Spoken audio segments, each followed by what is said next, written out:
आजकल की हीरोइन ऐसे कपड़े क्यों पहन रही है जिसमें वो कंफर्टेबल नहीं रहते। आलिया भट्ट और नोरा फतेही के साथ हुआ ऐसा स्टेज पर कि आप भी शर्मा जाओगे। और एक दिन में शेरनी 100 से भी ज्यादा बार संभोग करती है। इसके पीछे का कारण हैरान कर देगा आपको। और बेटी की मौत पर रो रही माँ के ऊपर चिल्ला पड़ी ये अफसर, उसके बाद क्या हुआ इस ऑफिसर का जानेंगे आगे। और क्या नेपाल श्रीलंका की तरह बर्बाद होने वाला है? और क्या है नियोग प्रथा जिसमें किसी और पुरुष के साथ संबंध बनाकर बच्चे पैदा किए जाते हैं? और क्या ये प्रथा भारत में आज भी है? और कौन है पीएम मोदी का राइट हैंड मैन जो बन सकता है प्राइम मिनिस्टर? ऐसे ही फैक्ट्स जानने के लिए बने रहिए वीडियो के अंत तक। नंबर 1, आजकल एक ट्रेंड बन गया है कि लोग जितने छोटे कपड़े पहनते हैं उनको लगता है वो उतने ही ज्यादा अच्छी दिख रही हैं। चाहे आप किसी भी कपड़े में कितने भी अच्छे क्यों न लगे, आपको एक बात का हमेशा ध्यान देना चाहिए कि आपको ऐसा ही कपड़ा पहनना चाहिए जिसमें आप कंफर्टेबल लग सके। अगर आपको किसी कपड़े में कंफर्टेबल नहीं लग रहा है तो वो सही नहीं है, क्योंकि इससे आप किसी न किसी तरीके से अपने आप को नुकसान पहुंचा ही रहे हो। और कई बार एक्ट्रेस भी ऐसे ही गलती कर देती है, जैसे कि यहाँ देखिए। वैसे तो आलिया भट्ट हमेशा अपने कपड़ों को लेकर काफी चौकन्नी रहती है, लेकिन एक बार वो थोड़ा बहुत ट्रांसपेरेंट कपड़ा पहन कर आई थी। और जब वो अपने मूवी के प्रमोशन के दौरान डांस कर रही थी तब वो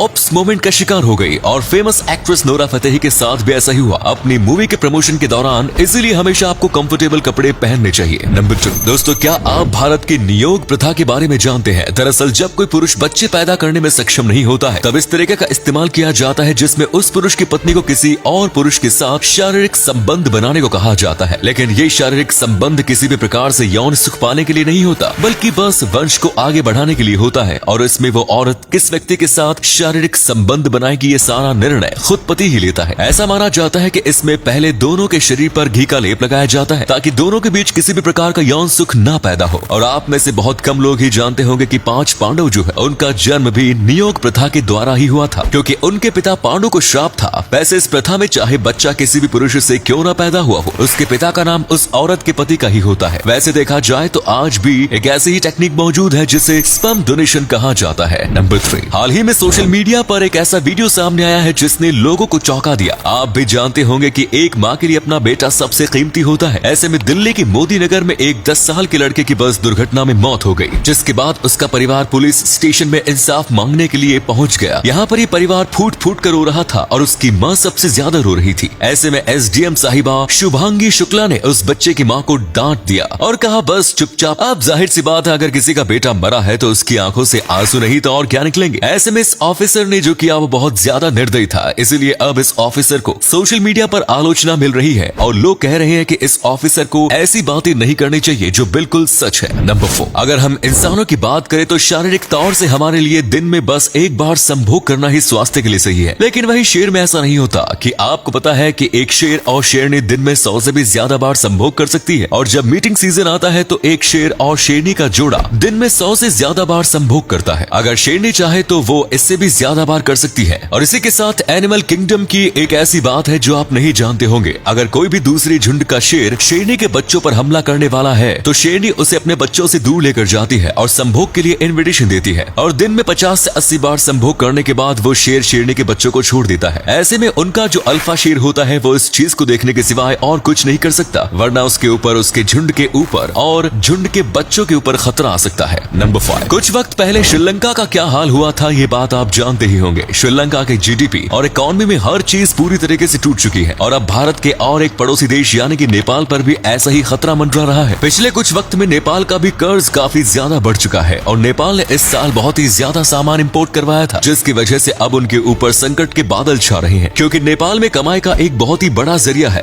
टूरिज्म, जो कि कोविड के वजह से पूरी तरीके से बंद हो चुका था। इसी के साथ नेपाल के जो लोग बाहर काम करते हैं वो नेपाल में पैसा भिजवा देते थे, लेकिन कोविड की वजह से वो पैसा भी आना बंद हो गया क्योंकि लोगों की जॉब चली जा रही थी। पर नेपाल की हालत अभी तक श्रीलंका जितनी बुरी नहीं हुई है। हाँ, अगर ऐसा चलता रहा तो गड़बड़ हो सकती है, पर नेपाल की सरकार इसके खिलाफ एक्शन ले रही है। नंबर 6, हिम्मते मर्दा तो मदद खुदा। ये कहावत मुमताज के ऊपर बिल्कुल सही बैठती है। एक बहुत ही ज्यादा गरीब परिवार की लड़की थी जिसके सपने बहुत ऊंचे थे। इसे भारत के लिए हॉकी खेलना था, लेकिन इनके पिता एक रिक्शा चालक थे और वहीं उनकी माँ सब्जी बेचती थी। इसीलिए ये सपना इनके घर के हालात के हिसाब से बहुत ज्यादा बड़ा था, पर उन्होंने हार नहीं मानी। ये दिन रात मेहनत करती थी और एक बार इनके आसपास के एक लोकल कोच ने इनके हुनर को पहचाना और इनको एक हॉकी किट लेकर दी ताकि ये अच्छे से प्रैक्टिस कर सके। और आज ये इंडिया की वुमेन्स हॉकी टीम में सिलेक्ट हो चुकी है और इंडिया के लिए हॉकी खेलती है। इसीलिए कहा जाता है कि कोई भी व्यक्ति बस अपनी मेहनत मेहनत के दम पर कुछ भी हासिल कर सकता है। नंबर 7 दोस्तों, कुछ वक्त से सोशल मीडिया पर एक फैक्ट बहुत ज्यादा वायरल हो रहा है कि स्पॉन्टेनियस ह्यूमन कंबस्शन नाम की एक बहुत दुर्लभ बीमारी है, जिसमें इंसानों का शरीर अपने आप जलने लगता है, यानी कि अपने आप जल उठता है और इससे वो इंसान मर जाता है। पर हम आपको बता दें कि ऐसा कुछ भी नहीं है। अगर आप कहीं पर भी सर्च करेंगे तो वहां पर ऐसा बताएंगे कि ये बीमारी है, पर असलियत में ये एक कॉन्सेप्ट है। अगर आप इसके बारे में थोड़ी बहुत रिसर्च करेंगे तो आपको समझ में आ जाएगा कि वैज्ञानिकों का मानना है कि ऐसा हो सकता है कि किसी इंसान का शरीर अचानक जल उठे, क्योंकि इंसान के शरीर में ऐसे सारे कंपोनेंट मौजूद हैं जिससे इंसान जल उठ सकता है। लेकिन आज तक ऐसा नहीं हुआ। ये बस एक कॉन्सेप्ट है जिसमें बताया गया है कि स्पॉन्टेनियस ह्यूमन कंबस्शन शायद हो सकता है। और अगले फैक्ट पर जाने से पहले इस फोटो को ध्यान से देखिएगा और बताइएगा कि आपको किधर का फोटो दिखाई दे रहा है। इससे पता लगेगा आपका दिमाग और आपकी आंखें कितनी तेज है।